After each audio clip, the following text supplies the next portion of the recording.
आज हमारे पास है मैकेनिक्स का एक बहुत ही बढ़िया क्वेश्चन। ठीक है, जॉन काल्दार प्रॉब्लम से ये क्वेश्चन हमने लिया है और ये है प्रॉब्लम नंबर 1। ये आपके कॉन्सेप्ट को और बिल्डअप करेगी और स्ट्रॉन्ग करेगी। देखते हैं क्वेश्चन में पूछा क्या गया है।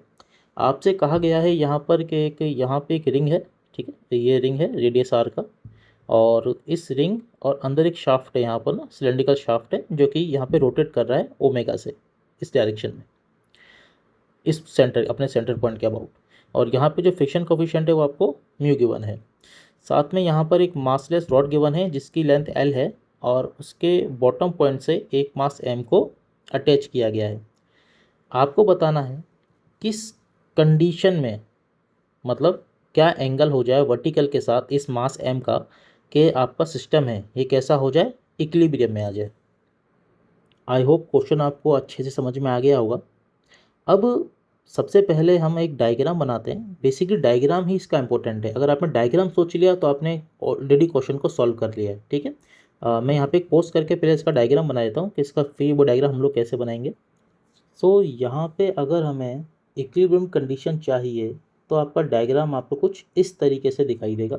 साथ ही में ये जो एंगल है यहाँ पे, ये एंगल मान लेते हैं, इस एंगल को दिस इज टीटा। ये टीटा हमें यहाँ पर फाइंड करना है। ठीक है, अच्छा ये डायग्राम ऐसा ही क्यों बना? देखिए, कहा गया है क्वेश्चन में कि आपका जो मास एम है वो इक्विलिब्रियम में आ जाना चाहिए। और किसी भी कंडीशन में अगर मैं टॉर्क को बैलेंस करने जाऊंगा तो वो बैलेंस नहीं हो रहा है, अनलेस बस एक कंडीशन है कि आपका जो एम जी है ना वो भी इसी पॉइंट के अलोंग आ जाए। ठीक है, इस केस में क्या हो रहा है, देखिए कि यहाँ से एक फोर्स लग रहा होगा नॉर्मल का, दिस इज नॉर्मल। यहाँ से एक फोर्स लग रहा होगा आपका एम जी का, इधर ऐसे नीचे। ओके, और एक फोर्स लग रहा है यहाँ पे आपका फ्रिक्शन का।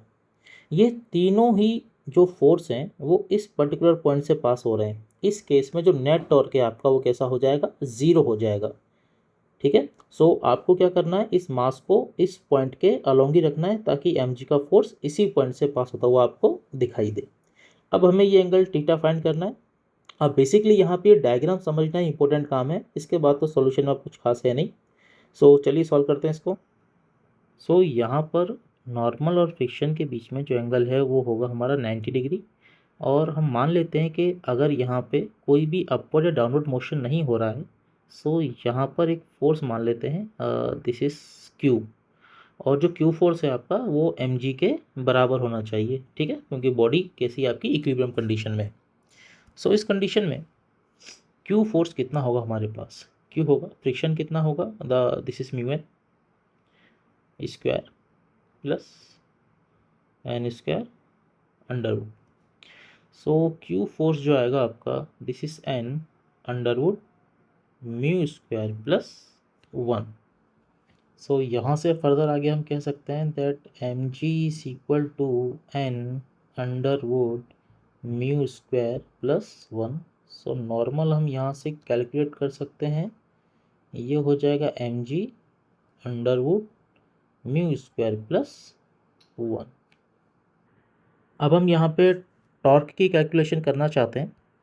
यहाँ पे आप देखिए कि अगर मैं इस सेंटर पॉइंट से टॉर्क की कैलकुलेशन करना चाहूँ, ठीक है, ये जो रिंग है इसके सेंटर पॉइंट से हम क्या कर रहे हैं, टॉर्क की कैलकुलेशन कर रहे हैं। यहाँ से नॉर्मल तो अलोंग दिस पॉइंट ही पास हो रहा होगा, सेंटर से ही पास हो रहा है, तो नॉर्मल का टॉर्क तो ज़ीरो हो जाएगा हमारे पास।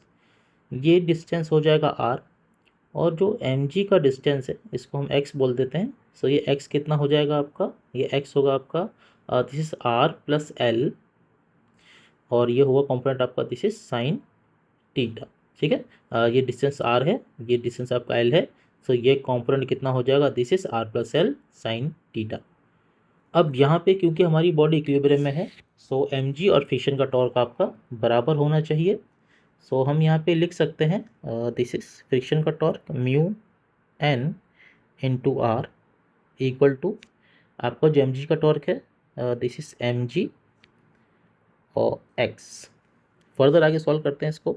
दिस इज म्यू, नॉर्मल का वैल्यू है हमारे पास, this is m ji under root mu square plus 1 into r is equal to mg और x का वैल्यू हमारे पास this is r plus l sine theta.